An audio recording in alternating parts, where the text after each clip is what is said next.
How is the relationship between the theory of evolution and belief in God? One common mistake regarding the relationship between the theory of evolution and belief in God is identifying all evolutionists with atheism and its rejectors with theism. Many theist scientists, philosophers, and theologians believe in evolution. For example, Harvard botanist Elisha Gray, one of the introducers of the theory of evolution to America, a founding father of modern theory of evolution, Theodosius Dobzhansky, longtime head of the Human Genome Project, Francis Collins, and prominent paleontologists Simon Conway Morris are just a few prominent scientists who have found no conflict between the theory of evolution and their faith in God. Famous philosopher of science and biology Michael Ruse, an atheist, stated that there is nothing inconsistent about believing in God and evolution at the same time. It is a mistake to relate the theory of evolution to atheism and the rejection of this theory to theism. As with agnosticism about God, the claim that God's existence or non-existence is unknowable, so one should stay neutral on the issue. A similar categorization can also be formed for the theory of evolution. Those who believe that since it cannot be proved, one should remain neutral on the issue. As a result, there are 9 possible combinations of beliefs in God and in the theory of evolution. A. 1. Believers in the theory of evolution, agnostics. 2. Believers in the theory of evolution, atheists. 3. Believers in the theory of evolution, theists. B. 1. Rejectors of the theory of evolution, agnostics. 2. Rejectors of the theory of evolution, atheists. 3. Rejectors of the theory of evolution, theists. C1. Agnostics about the theory of evolution, agnostics. 2. Agnostics about the theory of evolution, atheists. 3. Agnostics about the theory of evolution, theists.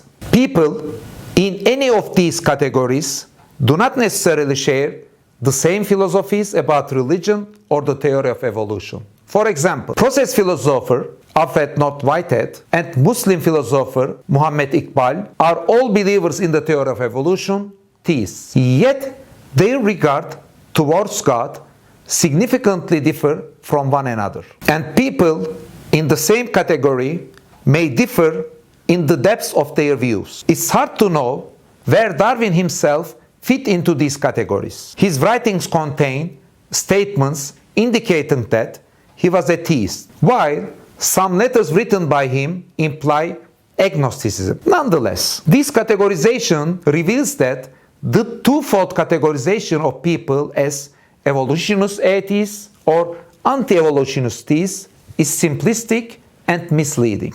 Apart from being misleading and incomplete, the twofold categorization also causes unnecessary polarization among people by dictating either believe in God and reject evolution or believe in evolution and reject God. Since atheists lived and died prior to the development of the theory of evolution in the 19th century, atheism is rooted in many reasons unrelated to evolution. Not every evolutionist atheist or evolutionist agnostic is an atheist or agnostic due to their belief in evolution. Darwin's vacillation between theism and agnosticism was due primarily to the problem of evil. In a letter written to Elisha Gray, Darwin questioned the death of a person by a lightning strike. And yet, Darwin claims that a creator can be reconciled with evolution by natural selection in the origin of species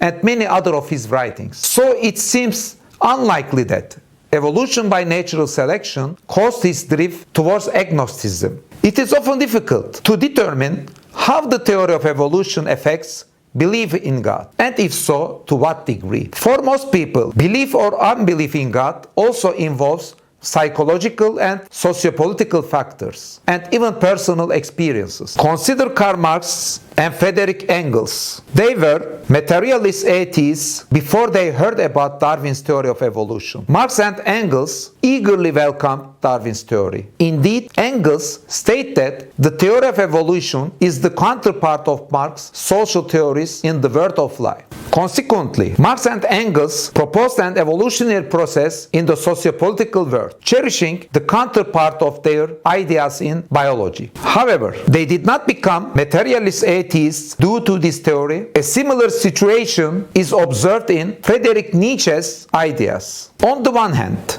he criticized the concept of natural selection and could not reconcile it with his philosophy. Yet, on the other, he also made references to the descent of man from animals and stated his belief in evolution. But Nietzsche would have been an atheist even without knowledge of the theory of evolution. Evolutionist atheists, Marx, Engels, and Nietzsche, were not atheists because of evolution. However, Richard Dawkins, also an evolutionist atheist, frequently states in his works that atheism is rational only if evolution is true. What are the causal relations between people's faiths and their approaches to evolution? I can summarize such causal relations as follows. 1. One's approach to evolution is the cause. One's stance against belief in God is the effect. 2. One's approach to the evolution is the effect. One's stance against belief in God is the cause. 3. No causal relationship exists between one's approach to evolution and one's belief in God. The theory of evolution remains the most debated subject by far of science, religion issues among Muslims. The same situation is also true among Christians and Jews.